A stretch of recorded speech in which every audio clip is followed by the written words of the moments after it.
pinagkakaloob sa amin. Sa kalakasan na meron kami, Ama. Sa pagdaan ng buong sanglinggo, Ama, ay patuloy niyo po kami ginagabayan. Sa gabing ito, Ama, nanalangin po kami na samahan kami sa patuloy naming pagsamba sa inyo, Ama. Dalangin po namin na inyo pong bigyan ng katalinuhan at gabay ang aming bibigay ng mensahe na magagaling mula sa inyo, Ama. At sa paggamit nyo sa Kanya ay patuloy nyong mabigyan siya ng pagpapala upang sa ganon kami rin na makakapakinig ay magkaroon din po ng pagpapala na lagi nyo pinagkakaloob sa bawat isa na patuloy na naglilingkod sa inyo, Ama. Maraming salamat po, Ama, at dalangin namin na mapatawad kami sa aming mga nagagawa mga pagkukulang pagkakamali sa buong isang linggo.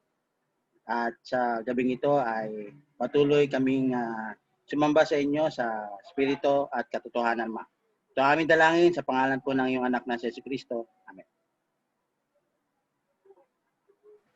Amen. Umawit pa po tayo ng isa pa pong awitin. Awitin natin ang Breakdown, the Bread of Life.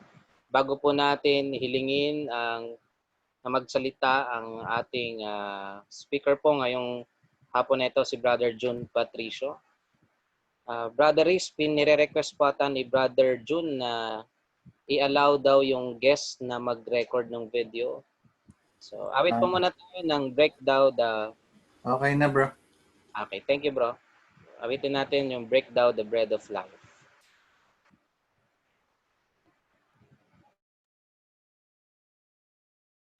Break thou the bread of life, dear Lord, to me. As thou didst break the loaves beside the sea, within the sacred page, I seek thee, Lord, my spirit pants for thee, O living word. Bless thou the truth, dear Lord, to me, as thou didst bless the bread by Galilee. Then shall all bondage cease, all fetters fall, and I shall find my peace, my all in all. Thou art the bread of life, O Lord, to me. Thy holy word, the truth that saveth me. Give me to eat and live with thee above. Teach me to love thy truth, for thou art love. Thank you, Brother Aris. Hingin na po natin ating speaker, Brother June Patricio. Hey, magandang hapon o gabi na, mga kapatid. At ayan na po ang ating lesson based sa Lamentation chapter 3, 22 to 24. At salamat po muli, Brother GR, sa invitation na maging bahagi po ng pananambahan ng Guadalupe Church of Christ, ang inyong mga kapatid dito sa Cavite. At hindi naman kami nagko-complain, pero pangatlong pananambahan namin ito. At always a pleasure na makasama mga kapatiran sa iba't ibang mga dako, lalo na dyan sa Guadalupe na hindi na rin tayo nakadalaw nitong huli, no? Sa ating pananambahan sa ating Panginoon. Lamentation 3, 22 hanggang 24 ay mayroong bahagi, lahat naman ng salita ng Diyos may bahagi sa ating puso, no? Pero ito kasing talatang ito, inaawit ko ito eh. No? Inaawit ko itong talatang ito.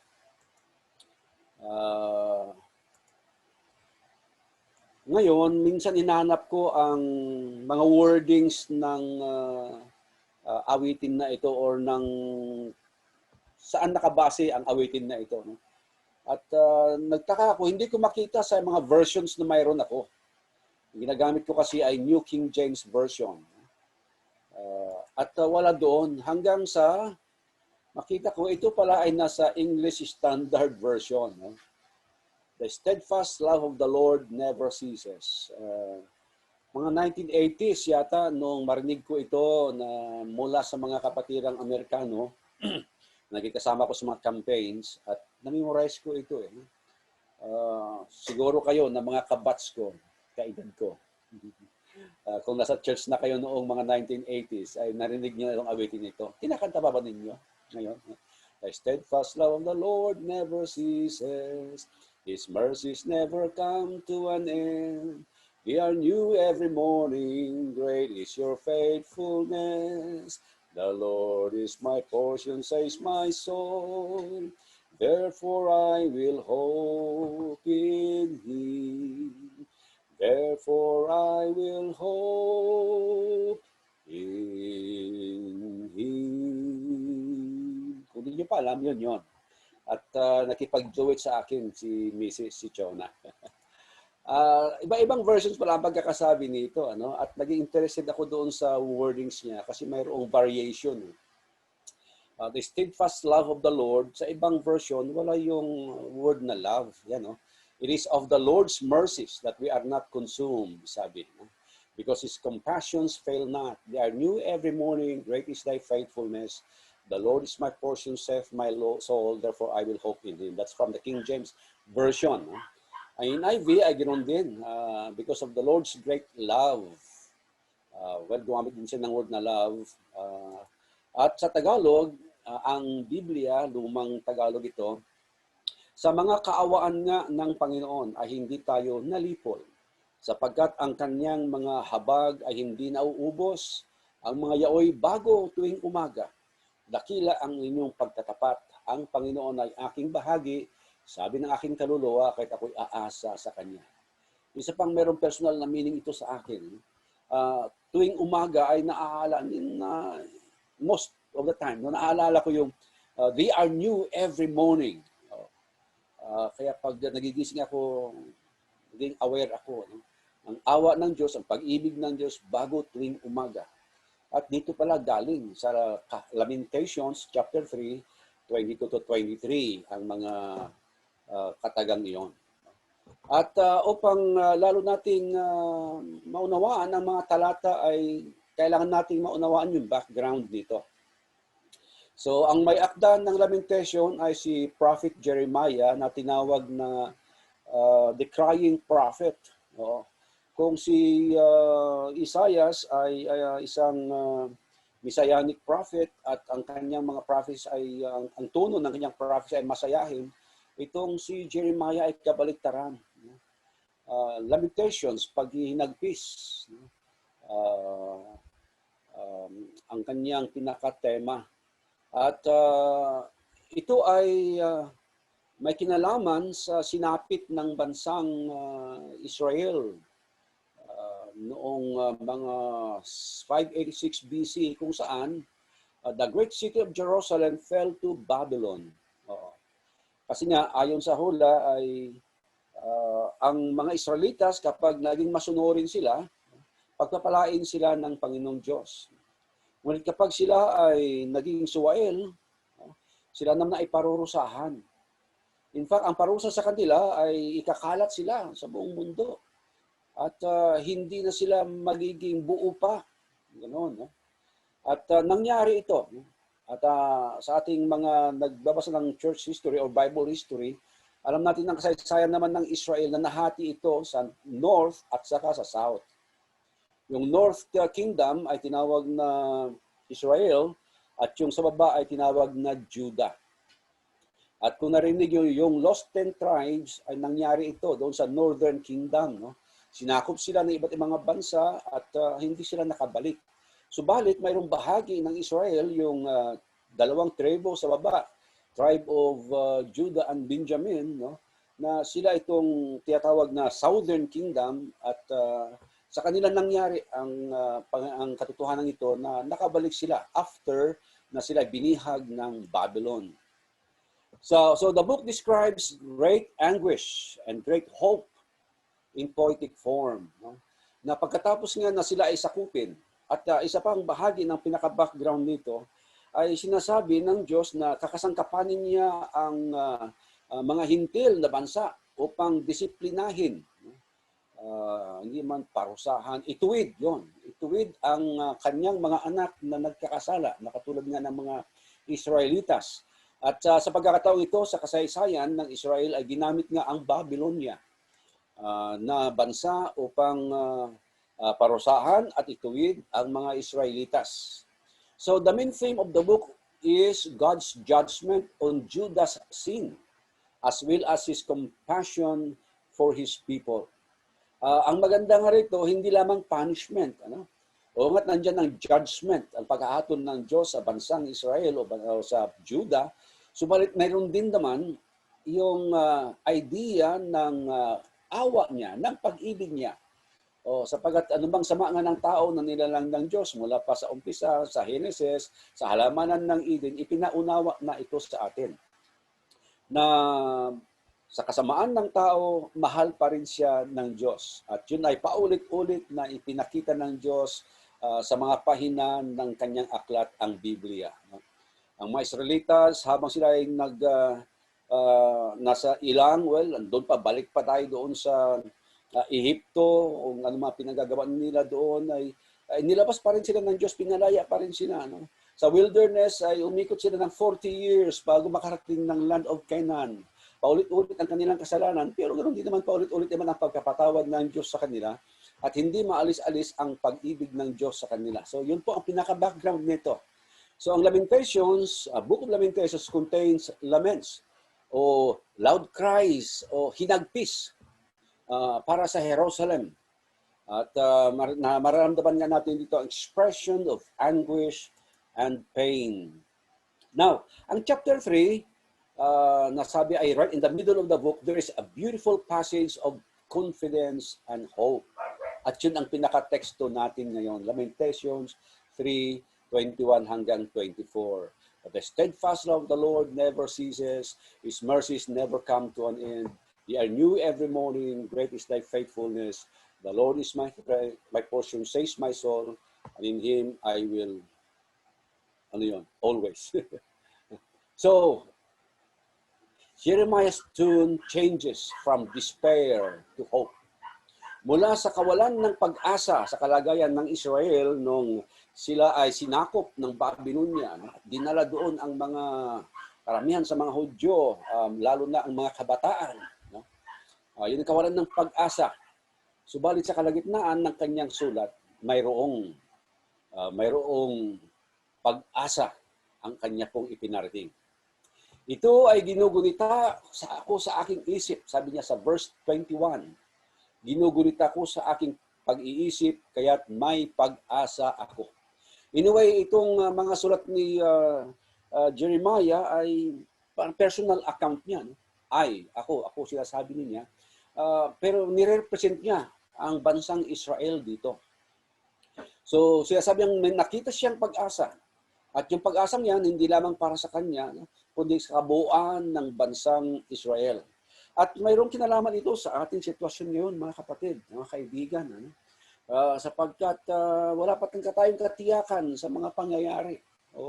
Nasa kalagitnaan pa lamang tayo ng pandemya. Mayroon tayong kaunting nakikita na aninag ng pag-asa, yung bakuna. Alam ko, naghihirap pa rin, mahirap pa rin mapasa atin yon, pero gumagawa ang ating pamahalaan ng mga pamamaraan upang kung mabuo na, matapos na yung bakuna, ay magkakaroon po tayo. Sumula doon sa panahong ilan na buwan nakaraan, mag-anim na buwan na ba tayo, nung unang-una ay parang nga naman tayong nasa dilim, wala tayong makitang solusyon pa. Walang gamot. Ang virus na ito, walang pangontra ang virus na ito, walang bakuna laban dito. Ngayon, mayroon na tayong pag-asang nakikita. At sana ay maging totoo ito sapagkat sa totoo ay nariyan pa rin ang virus. Nariyan pa rin ating kapatid na Joselito, naapektuhan po dito at kanyang pamilya. Marami na mga kapatid na nabalitaan na natin, ay mga kamag-anak kami na naapektuhan na. At mga kaibigan kami, close friends na naapektuhan na. So, totoo ito. Kaya hindi pa tapos ang ating problema. Mayroon lamang tayong aninag na pag-asa. So mula sa kawalan ng pag-asa, ang Diyos ay matapat at hindi niya iwanan ang kanya pong mga anak. Ating alamin, saan lang gagaling ang pag-asa ng mga anak ng Diyos? Ano ang kahulugan ng mga ito? Ang pag-asa ng mga anak ng Diyos, mga kapatid, ay una nanggagaling sa pag-ibig niya. Tulad ng ating mababasa, the steadfast love of the Lord never ceases. Sa ibang version, sa King James, ay ginamit niya ang the Lord's mercies that we are not consumed. Ewan ko kung mayroong pag-play of words dito, no? Interchangeable yung pagkakagamit ng word na love at saka word na mercy. Ang alam ko, sa kapag mayroon tayong pag-ibig, ay sinasamahan ito ng awa. At kapag mayroon tayong awa, ay masasabi natin galing ito sa pag-ibig. Sinusubukan kong hanapin, kailan wala kong alam sa Hebrew. Kinapos ako sa panahon ng pagre-research kung bakit sa isang version ay pag-ibig, sa ibang version ay awa. Pero ang totoo ito, ang nasusulat ay sa mga kaawaan nga ng Panginoon ay hindi tayo nalipol. Tumutukoy nga ito sa kalagayan ng mga Israel, mga Hudyo, na nang nandoon sila sa Babylonia, ang tendency noon ay ang malamang mananatili sila ng mga alipin doon sa Babylonia. Si Daniel ay doon. Ang kanyang kwento na alam natin na sa pagkabata. Nandun sila sa Babylonia noon. At ang mga kabataan na katulad niya ay naalipin doon sa Babylonia. Sila sakupin, kinuha sila doon. At marami sa mga kabataan ng mga Israelitas, mga Hudyo, mga Huda, ay dinala roon. Subalit, ito nga sa panahon ni Jeremias, sinasabi niyang kawaan ng Panginoon na hindi nalipol. Bakit? No? Hindi sila pinabayaan sa kalagayan na iyon ng pagkakaalipin doon sa Babylonia. Sapagkat pagkatapos ng Babylonia, naging world power din naman ang Medo-Persians, no? At gumawa ng batas. Si Xerxes na palalayain na ang mga alipin nila ng mga Hudyo. At ang pagpapalaya sa kanila ay nangyari sa paghahari naman ni Darius ng Persia. At yun ang tinutukoy niya na hindi nila pagkakalipol. Marahil ang unang isip ng mga Hudyo, mga kapatid, ay katapusan na natin ito bilang isang bansa.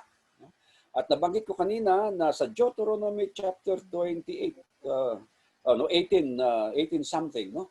Ay ang sinasabi ng Diyos na covenant of blessing and cursing, na kung mananatili ang mga Hudyo, mga Israelita sa utos ng Diyos, ay pagpapalain sila, at kung hindi naman ay ikakalat sila, no? Sa buong mundo. At masasabi natin na itong tribo ni Huda, ng bansang Huda, na Southern Kingdom, sa nahahating kaharian, ay ito sila ang naging matapat sa Diyos. Kaya ito sila ang nakabalik. At ito ang sinasabi ni Jeremias na dahil sa pag-ibig ng Diyos. Hindi nanatiling bihag ang mga Israel sa Babylonia nang dahil sa kanyang pag-ibig. The Lord's great love, the steadfast love in some translation, no? Nananatili kahit na sa mga panahon ng kaguluhan. Hindi tumigil ang pagmamahal ng Diyos sa Israel kahit na noong sila ay disiplinahin niya o ituwid niya sa kanila pong mga kasalanan. Ang mahal nga ng Diyos ay dinidisiplina o itinutuwid. Parang ama na pumapalo o nagdidisiplina sa kanyang anak. Sapagkat sinasabi ng Hebrews 13 na ang iniibig ng Diyos ay kanyang itinutuwid. Yun po ang nangyari sa bansang Huda o bansang Israel. Ang pag-ibig ng Diyos ay tumutukoy din sa kanyang biyaya, grace, awa, mercy, sa kanyang kabutihan, pagpapatawad, sa kanyang awa, at sa kanyang pagiging matapat or faithfulness of God. Ito ay parang binubuo ng isang word, pag-ibig. Lahat pag sinuma natin yan, it could be summarized into one word, pag-ibig.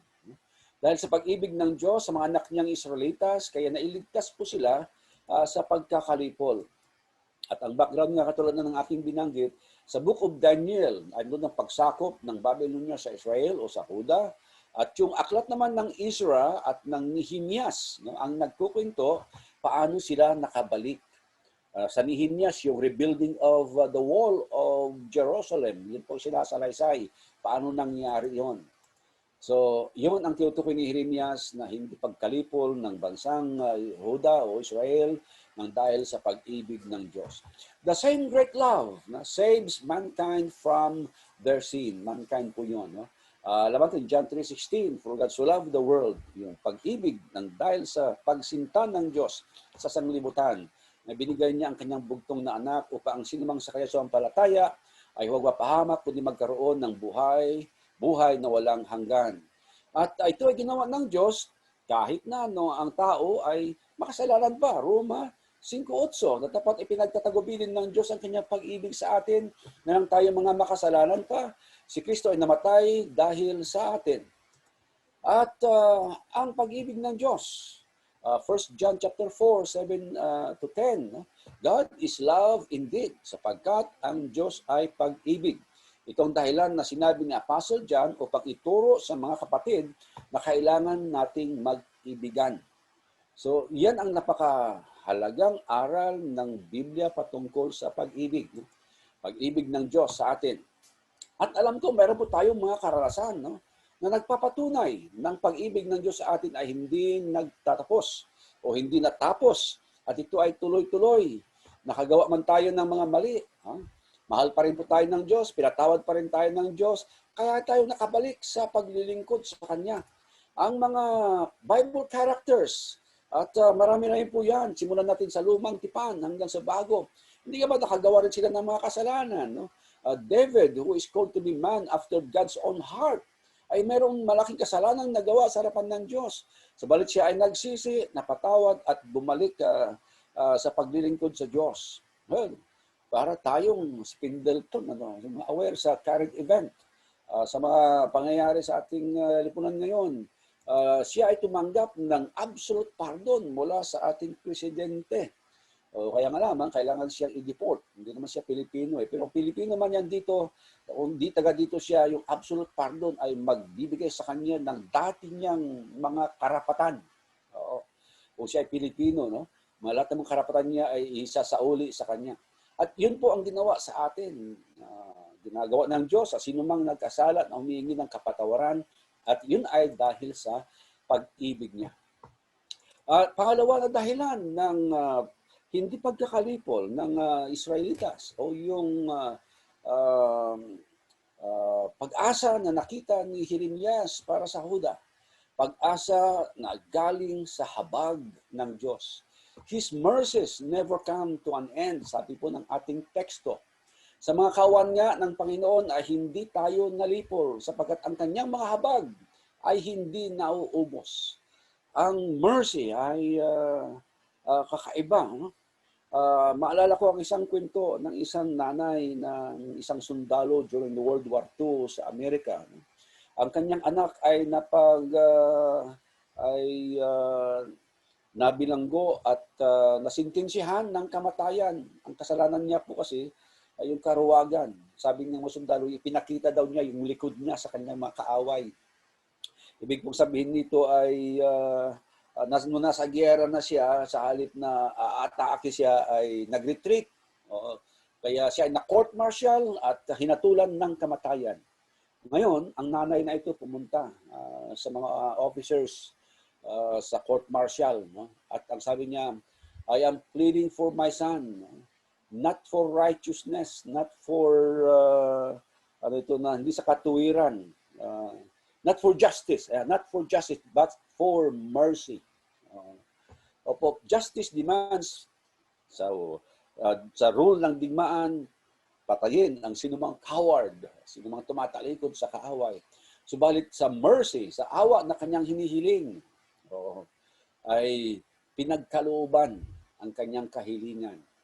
Tinatawad ang kanyang anak dahil sa isang ina na nagmamakawa. Ganun po ang kapangyarihan ng awa ng Diyos. Dahil sa awa ng Diyos ay hindi na nanatiling bihag ang mga Israelitas sa Babylonia. Now, pangatlong point po natin, dahilan na makakaasa tayo sa pag-ibig at awa ng Diyos. Bakit maaasahan natin? Ay sapagkat hindi po ito nauubos. Isipin na naman natin kung tayo pinatawad minsan sa ating mga kasalanan at binilangan tayo. Pangalawa mo na yan, pangatlo mo na yan na mali. Lima mo na yan, 6, 7. Oo. Parang boxing, nagbibilang ka ng 1 to 10. Maalala ko yung isang anak na tinuruan kasi lagi siyang nasasangkot sa gulo.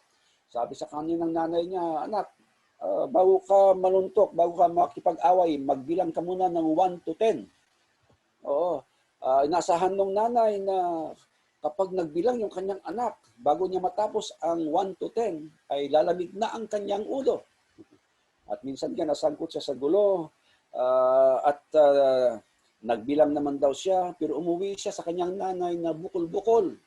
At sabi ng nanay niya, ano nangyari sa'yo? Di ba tinuruan kita na magbilang ka muna ng 1 to 10 para hindi ka makipagsuntukan, makapagpalamig ka muna ng ulo habang bumibilang ka. Sabi ng anak ay, oo nay, nagbilang na ako eh. Kaya lamang, nung matapos na, nung ika-10 na, yung kalaban ko nandun pa rin sa ilalim ng aking mga paa. Pinigilan niya yung kanyang kaaway, inipit niya ng kanyang paa habang nagbibilang. Naubos ang kanyang pasensya, ang kanyang habag. Ang habag ng Diyos hindi maubos, hindi tayo bibilangan. Maalala ninyo, hanggang ilang beses na kailangan magpatawad? Sa 7 beses ba? Sabi ng mga alagad. Hindi, sabi ng Panginoon ng Jesus, 7 maka-70. 7 times 70. Sabi naman ng preacher, akala ko ba sa Bible ay walang math, walang arithmetic? Magmumultiply pa pala ako, 7 times 70. Ilan nga ba yun? 7,749. Lagdagan mo ng 0, that is 490. At alam natin, hindi po exact number, hindi po literal na bilang ang ating ang tinuturo ng Panginoong Jesus, kundi unlimited.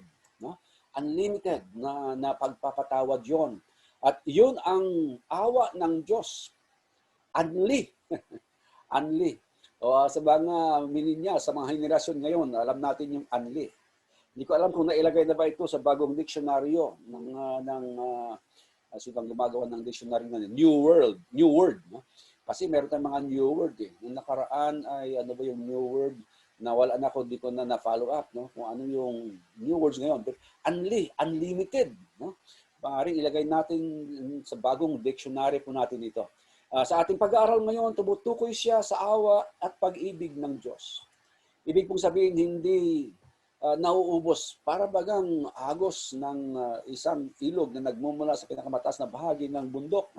Tuloy-tuloy na agos niya hanggang sa darating sa dagat at hindi nauubos. Maliban na lamang kung kalbuhin nila yung bundok. Mawawala yung mga puno na pinanggagalingan ng tubig na umaagos sa mga ilog na yan papunta sa mga karagatan.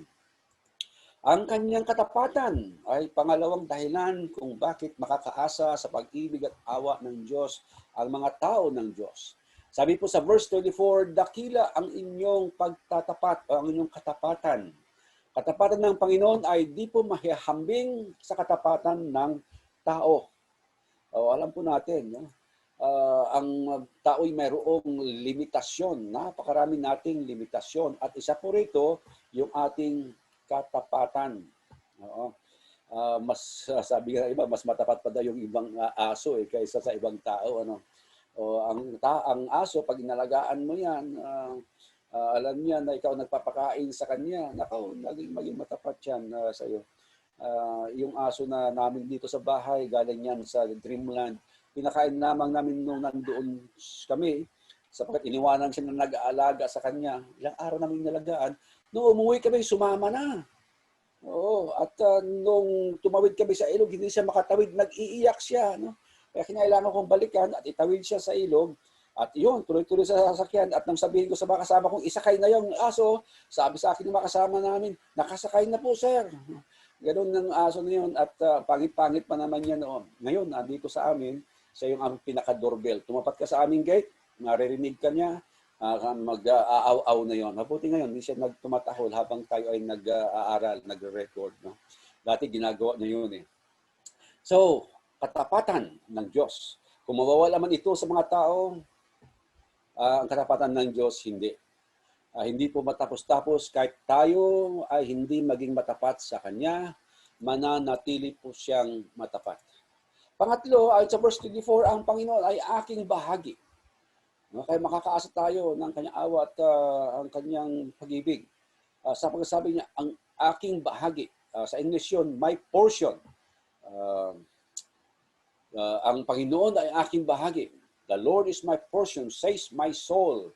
Kaya't ako'y aasa sa Kanya. Pinag-aralan ko po itong salitang portion. Ano ba portion? Sa Tagalog ay bahagi. Ito pala yung parang mana mo. No? The part or share of an estate given or descending by law to an heir. No? Para itong pinamamana yung bahagi mo sa isang yaman halimbawa. No? Mamanahin mo sa mga magulang mo, mga gano'n. No? Archaic, lumang kahulugan po nito, it's a person's future as allotted by fate. One's destiny or lot, similar to the word destiny, lot, fate, fortune, luck. Yun pala, no? Ngayon, ang bahagi natin, ang portion ng mga anak ng Diyos tulad ng mga Israelitas, no? Na sinisimbolo ni Jeremias, ay hindi sa mga bagay-bagay, hindi sa mga literal, no? Kundi sa Panginoon. So portion pictures God as one who supplies security. Mawawala ang lupa, namamanahin ng tao. O ang kayamanan na bahagi natin, halimbawa, subalit kapag ang Panginoon ang ating bahagi, walang pagkaubos, kahit na ang land, wealth can bring a measure of temporary economic stability, but having the Lord as one's portion provides lasting and genuine security. Opo. Times may be terrible on the earth, but the Lord is the blessed hope of the believer, and He is life eternal. Kaya isang dahilan kung bakit hindi maubos-ubos ang Kanyang awa. No? Siya ay walang hanggan. So ito ang assurance na sinabi ni Jeremias na mayroon po siya. At nire-represent niya ang bayang Huda o mga Israelitas. At sa katotohanan, no, maging totoo man ito sa atin. Katulad din tayo na mga Israelitas noon, maaari tayong dumanas ng mga kahirapan, ng kabiguan, at sa present time, pandemic, ay isang halimbawa na nagpapahirap sa atin, naglilimit sa atin, sa ating mga activities, kahit na ating kabuhayan, trabaho ay naapektuhan na. Ang iba ay medyo nag-iisip na, nagiging seryoso na noong mga unang panahon, ay parang kaya lang. 1 buwan, kaya, 2 buwan, 3, 4. Abay, humahaba na ito. Nasa pang-5, pang-6 na po tayo. Meron tayong mga kababayan na nawawalan na ng pag-asa. Opo. Dahil sa mga daming pagbabago sa buhay na ito. Ang kaibahan po ng mayroong Panginoon. Tayo, naiiba tayo sa kanila na walang mga pinapanginoon. Sapagat ang ating pag-asa ay nasa Panginoon nga. Sa Kanya natin inaasa ang lahat. Alam natin na siya ay ang Diyos na umiibig sa atin, mayroong awa sa atin, at hindi niya pababayaan na mapahamak ang sinunan po sa atin. Kaya huwag tayong panghinaan ng loob. Mayroon tayong pagkakanlungan. Mahihingan ng tulong ang Diyos. Tulad ng mga Israelitas o ni Jeremias, masasabi po natin, sa mga kawaan nga ng Panginoon ay hindi tayo nalipol, sapagat ang kanyang mga habag ay hindi nauubos. Ang mga yaoy bago tuwing umaga, dakila ang inyong pagtatapat. Ang Panginoon ay aking bahagi, sabi ng aking kaluluwa, kaya't ako'y aasa sa Kanya. Magandang gabi mga kapatid, at pagpalain nawa tayo ng ating Panginoong Diyos.